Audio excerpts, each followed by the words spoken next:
Mga kada, every day is a blessing and every gising is a blessing. And every day is always special. Ala pa, kung kasama nyo ang yung loved ones, mga kada. Kaya hindi lang dapat nating sila i-surprise tuwing okasyon. Paisayahin namin natin sila in our own way, little ways, every single day. And dahil sinabi na nating everyday, umpisahan na natin ang ating umaga na masaya. Ito, kasama natin ang isang florist para turuan tayo gumawa ng simple pero pangmatagalang na dekorasyon na fuzzy wire flower. Ito na si Joseph Baluyot. Hello, Joseph! Hi, good morning, Good Miss morning. Diana. Good morning! Ito na, oh, di ba? Masaya Yes. tayo kahit off-cam, tapos on-cam, mga kada. Kaya pumunta kayo dito sa studio namin. Pero ito, gusto ko itanong sa'yo, bakit ito tinatawag na fuzzy wire flower? Tinatawag siya na fuzzy wire flower kasi actually, ito yung wire. Patingin? So, ito siya. Ah. So, it usually used in 1900s Oh? sa paglinis ng tobacco pipe. Oh, interesting. So parang pinapasok siya sa tobacco pipe para once na pinull out siya doon, yung mga residue natatanggal. Parang siya So doon talaga siya used before in 1980. So ngayon, nagiging art na siya, kaya nami-make natin yung mga ganitong art. At paano mo siya na-discover? At Ah, kailan?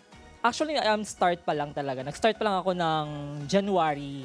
This year? Yes, this year lang. Kasi Nice. nakakanood ko lang ng mga social media, mga ganyan, online. So parang interested ako na gawin siya. Paano kaya siya ginagawa? Kasi I Ang love art galing, talaga since grade school Joseph. talaga. I would have imagined na mulang pandemic pa lang. Yeah. Kasi ang gaganda ng mga dala mo ngayon. Ikaw gumawa nito lahat. Yes po. Galing. I love it. Thank you. Ikwento mo naman sa amin kung ano yung una mo nagawa at kung paano mo nagawa. Yung pinakauna mo, did you have a course? Was this YouTube University?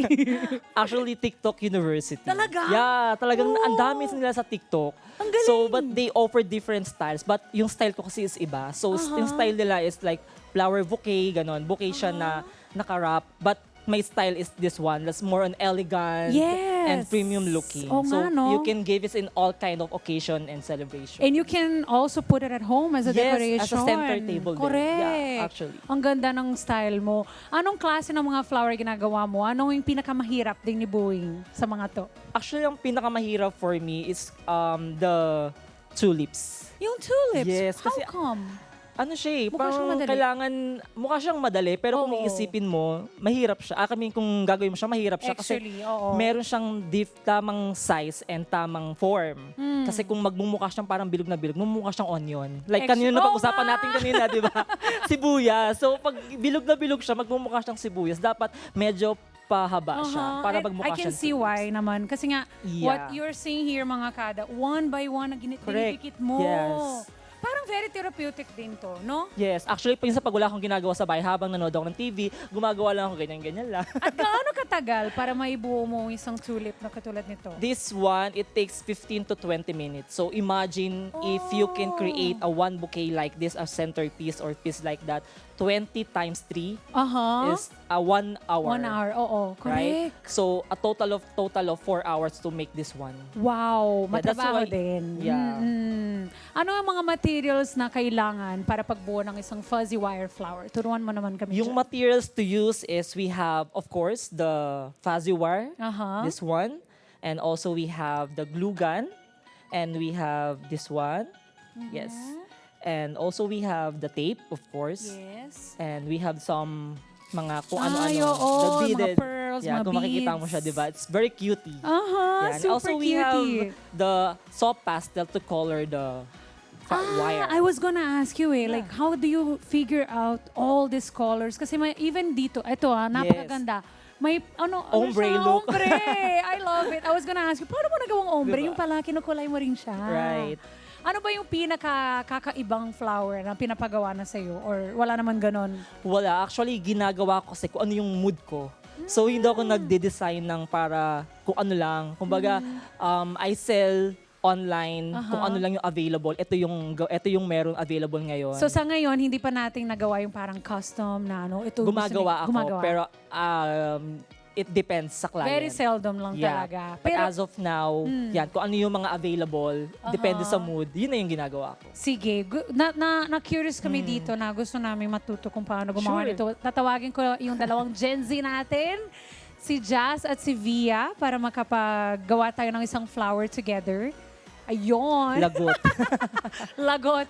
May work din kayo bigla. Lagot. Ito na. Ayan yung mga Gen Z nating Joseph. Ladies, they're gonna join us. And ayan na. Ayan na. Where's my flowers? Present. Hello. Ito ang Hello. mapapatawag Hello natin. Ito po. mapapakanta na tayo na I can Can make buy- my own Ay. flowers. Gusto ko yun. Buy your own flower. So Joseph, Via, and Hello, Jasmine. good morning. So Joseph has been doing this since last month, January. Yes, and now it's his business at natuto niya ito sa TikTok. Wow. So matuto rin tayo ngayon. Yeah. Tara, para mayroon tayong sideline business. Sige. Okay. So ang unang kailangan natin gawin, Sige, turuan ko kayo. Gawa tayo ng very basic lang para mas madali lang siya gawin na hindi Sure. siya magti-take ng 15 to 20 minutes. okay. Yes. So just like this na Yung the pinaka- mini Okay, daisy. yeah. Yeah, so Cute. sige.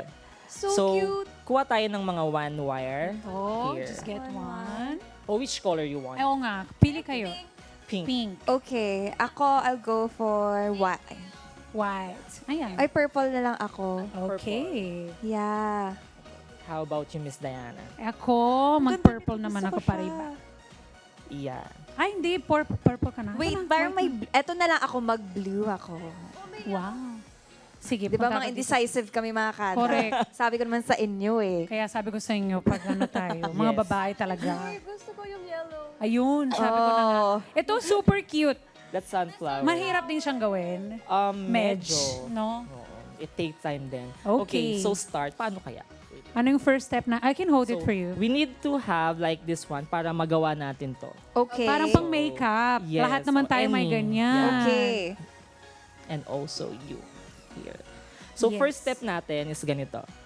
'Di ba? So kailangan natin ng 1 inch na nakaganito. Yan. Naka-down lang yung 1 inch. Tapos ikot lang natin siya ng 5 para makagawa tayo ng 5 petals. 1, 2, 3, 4, 5. Yan.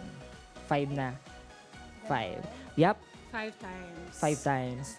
And then compress nyo lang siya. And then etong 2 na nasa ilalim, i-twist nyo lang siya twice. Yup. Pagdikitin natin siya ng dalawa. Yan. And then pull out natin dun sa brush. Pull out. Yes. Yan. And then etong bitang ka long wire na to, ipasok natin dito sa may small hole. Yan. Tas, Parang hilain natin nag-stitch siya. ng Yes, konti, opo. no? Yan. Okay, once na nakaganyan na siya, twice natin ulit siya i-twist. The right. Yup. Any. Okay. Basta i-lock lang. Yup. And then ganito na siya, di ba? So Oh. we need to separate them. Yan. Hiwalay-hiwalay lang natin. Like this.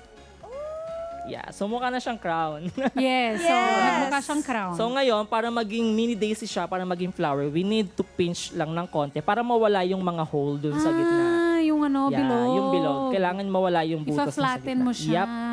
Yan. Pinch nyo lang siya na not too much. Yung mawala lang yung Cute. butas niya. Like this. Nice. Cute naman. Sige. Teka lang, parang naging star yung sa akin. Mali Yeah, yung kailangan pagkapisit i-down, ko. Starfish da-down mo pala. muna to. Yeah. Ah, I-down mo to para maging stem niya. ayun. Yes. And then Oh. ipa-flatten mo siya. Yes. Then after this, so ititwist naman natin siya paibabaw. Paibabaw yan. Para looking to the sky. Yes. Like that. Twist mo siya pababa. Ang cute. Yung cute yung kay Jazz. Mukhang star. Ay, sorry. Stars in the sun. This. Yeah. And then i-flat. Yan. Sige, paharap mo. Ay, ang cute! Tinan mo yung kay Joseph. Pakita Almost natin sa there. cam. Ayan, o. Kita nyo naman Yan. mga kada. Yun, o. Yan, o. Cute, o. So, okay na siya, di ba? So, mukha na siyang ano. So, pero Yes. dapat para magmukha siyang daisy or flower, kailangan i-pinch pa natin siya pataas. Yes. Tapos Para yung meron ano, siyang yung color design. na nakita natin dito, kinulay mo na lang siya, Yes tapos po. nilagay ng beads. Yeah. Ang cute mga kondo. Gusto ko. So, Parang pwede maging therapeutic. fast time sa bahay, di ba? Pag wala kang ginagawa. So, Totoo.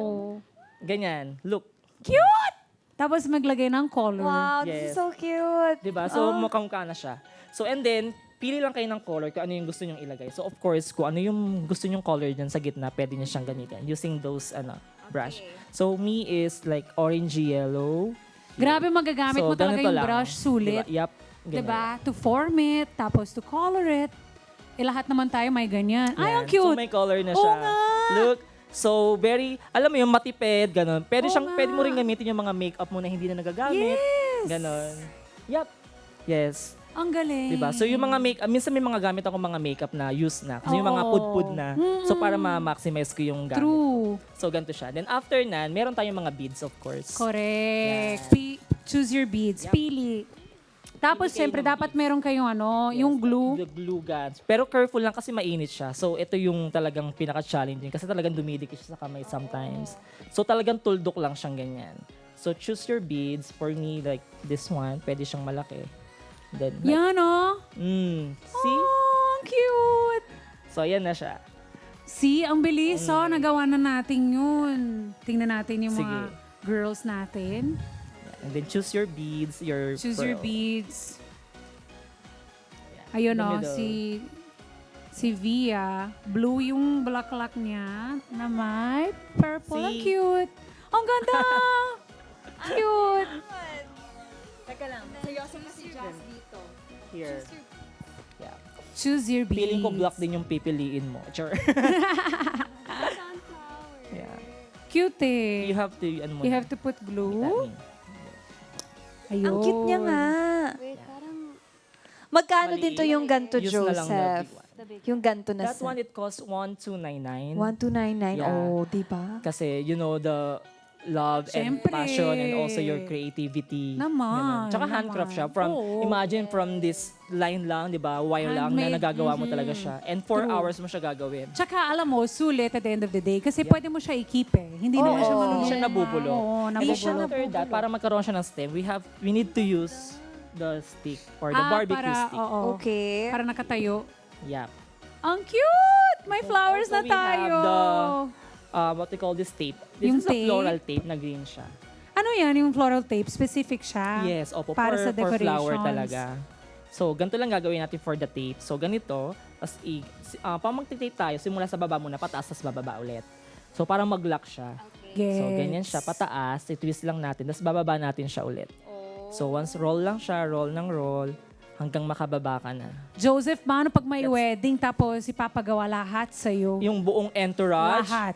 okay naman, basta mga 2.5 million. Wow! Dinaig pa yung mga Bakit naman hindi, di ba? Oo. You need an assistant. Yeah. Kaya ito ang susunod na tanong. Sino yung madalas nagpapagawa or bumibili sa'yo ng mga fuzzy flowers? Actually, Wire nasa fuzzy middle age. And then, mommy, ganyan. Titas. Kasi pinangre-regalo nila sa mga special events. Yes. Sa birthdays. And Tsaka- also, Congratulatory. Oo, pwede gifts. rin. Oo. Mga Tsaka yung mga ganyan. OFW, at least, di ba? Tsaka iba Magpapadala ka ginagawa ng... nilang centerpiece sa bahay nila. Pwede, di ba? Kasi madali siya i-maintain. Like, pag Ang naglilinis ganda. ka ng bahay, iba-blower mo lang siya para mawala yung mga And gas. hindi siya toxic sa inyong pets, Yes. di ba? Kaya Yes. perfect. Super cute. That's why I have a hashtag din na make someone smile today. So meaning to say, once na yung person makareceive, so it make you smile. Totoo. Parang makikita mo siya kung saan ka magpunta, di ba? Makita mo sa kwarto, sa living room, or whatsoever. Mareremember mo na, ibigay niya sa akin. True. Joseph, what's your payo para mananatiling bago yung decorative item na ito na hindi siya maluluma? Kasi minsan, di ba, may mga alikabok, ganyan. Actually, maintain lang, thank you, Miss Diana. Actually, maintain lang talaga siya sa lugar na masyadong alikabokin, like sa mga window, kasi Aha. pinapasok talaga siya ng alikabok. Correct. So, kapag ganun na, dapat at least 3 times a day is i-blower lang siya. Pwede, Para at least oo yung nga, mga no? dust is mag-fly away, True, fly away true, lang. true. Ganyan, yung mga Ikaw bad ba sa energy. bahay mo, maraming kang ganyan? Marami sa table, buo. I love it. I So, love this it. one, di ba, ang dami nila, ang Oh. cute. I like the ang cute. bumblebee. Like this one. I Yeah, love it. Imagine the Oo bumblebees, nga. makakagawa ka rin ng ganitong Oh, ang cute. using no? that wire. Mga ilang minutes ba to siya Same na sa gagawin? 15 to 20. Ang 15 to galing. 20. Uy, not bad ah. At tingnan natin lahat ng mga finished product, mga kada, dito sa camera nating 5. Ayun, oh, cute. Asan? Nakita niyo ba yung ginawa ng Oo. mga girls? Eto, yung sa amin, no? Ayun, oh. Ayan! Ang cute. Congratulations, girls. Ang Thank cute. you. Kaya, You can now make move on to the myself next round. flowers. I can make my own flowers. Flowers. Yeah. Diba? And in a way, it's also very calming. Actually, Yeah. Like, very therapeutic siya. Like, Very, you know, no? you're just at home. What are you doing? Making flowers. Making flowers. Kaya Joseph, para sa ating mga kada na gusto magpapagawa ng yung fuzzy wire flowers, saan kanilang pwede i-contact? Yeah, mga kakada, you can message me through my Facebook page, which is La Fiora Blooms, and also in IG La Fiora Blooms. Yep. And also, if you want to order to my personal Facebook account, it's Pwede. Joseph Cubaluyot. Ayun. Actually, I have a gift for kakada natin. So, sa studio para ma-display nyo siya, para ma-remember nyo. Oh, we appreciate Yeah, that, so Joseph. this one is iiwan ko na siya. Thank you! Arcada Umaga Flowers! Thank you so much. Actually, diba ka-color siya ng kakada natin? Totoo. Yes, Thank so you. You can put somewhere here sa studio. Yes, definitely. We'll Sa put it over there. table. Thank you. Thank you, Yeah. Thank you Joseph. so much. Thank you sa pag-share sa amin dito yung kung paano paggawa ng cute at decorative item na ito. At mga kadang bulaklak ay sumisimbolo po ng pagmamahal. Kumupas man ang kulay at itsura, mananatili po buo at makulay sa ating mga memorya. Ang halaga nito dahil mula ito sa ating mga minamahal. At pwede rin sa sarili natin, di ba? Gawa nyo na lang ng sarili ng flowers. Let's get together. Sunday 25. Sunday 25.